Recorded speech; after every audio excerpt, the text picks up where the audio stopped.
All right, let's welcome in the former Steeler. Here we go, Steelers. Here we go. Yes, sir. Pittsburgh. No, they're not going to the Super Bowl. Maybe not this year. What's up, B-Mac? Good to have you here on the postgame show. A good win there for your Steelers there. It was a rock fight, though, B-Mac, man. Not a lot going on, but Kenny Pickett, that last drive, as I said, 7 of 9, looked really good, got the touchdown. Pickett to Pickens there, and then the interception there by Cam Sutton. What is your reaction to the Steelers getting a win on a Saturday night on this Christmas Eve? Clearly a much-needed win for the Pittsburgh Steelers. Mathematically speaking, they still keep their playoff hopes alive, winning tonight.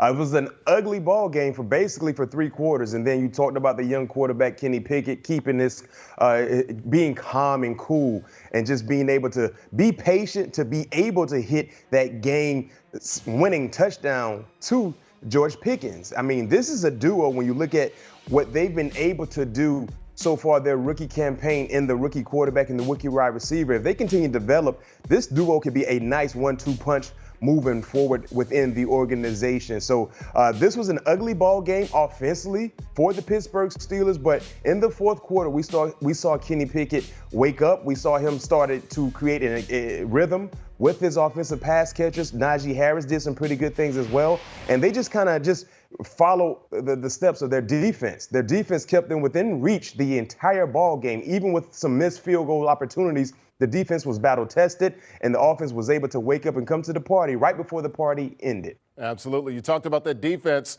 a much heralded defense. T.J. Watt and those guys are playing well. Cam Hayward really doing a good job of harassing Derek Carr there. How good was the defense tonight?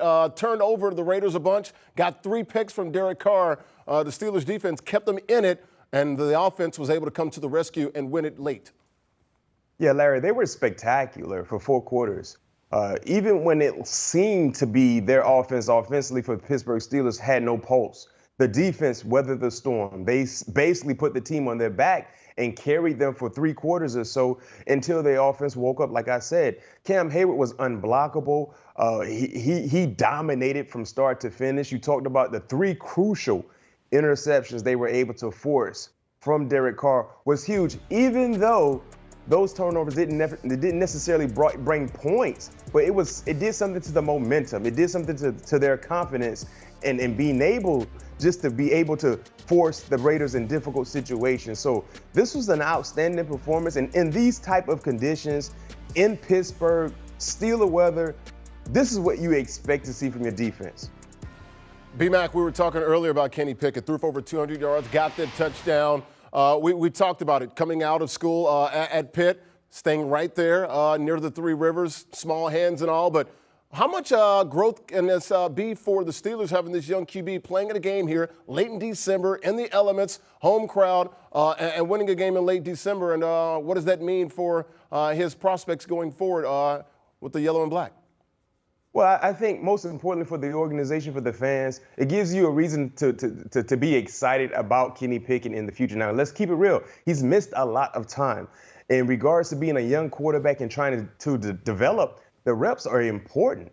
That's a necessity you need to have. Unfortunately for Kenny Pickett, he's been dealing with quite a few injuries throughout his rookie campaign. He hasn't been able to be in the lineup since becoming the starting quarterback months ago. But in tonight's ball game, you saw a slow start. Clearly, the rhythm wasn't there. You can tell the time missed did something to the chemistry that he had before getting out of the ball game with that concussion that he was dealing with over the last 2 weeks. But eventually, he found his rhythm. The chemistry was there. So I think that is the Kenny Pickett we should look forward to seeing. The Kenny Pickett that we saw in the fourth quarter, the Kenny Pickett that was able to orchestrate a game-winning drive. That's the talent that he has. He just needs to continue to take advantage of the reps. And with the reps, I believe success will follow. Kenny Pickett, 26 of 39, 244 yards, 1 touchdown. Also had the 1 interception. B-Mac, let's take a look at the AFC playoff picture here. Of course, at the top, you got the Bills and the Chiefs. Bengals clinched a playoff berth as well. They're in Jags right now, leading the AFC South. They'll get the Titans in Week 18 coming up in a couple of weeks. But I want to look at 5, 6, and 7, the wild card race. That's going to be interesting right there.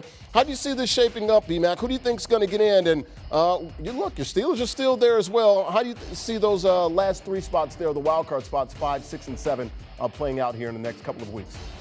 Well, that fifth spot will go to an AFC North opponent, AFC North team, I'm sorry. Either the Ravens, who currently have the fifth spot, or if there is a mishap from the Cincinnati Bengals that allows the Ravens to win the division, that fifth spot could go to Cincinnati, but I believe it will go to the Baltimore Ravens. So the big question is, you talk about 6 and 7, currently held by the Chargers and the Miami Dolphins. Seeing what happened this weekend in the NFL with the Patriots losing a significant ball game today to Cincinnati.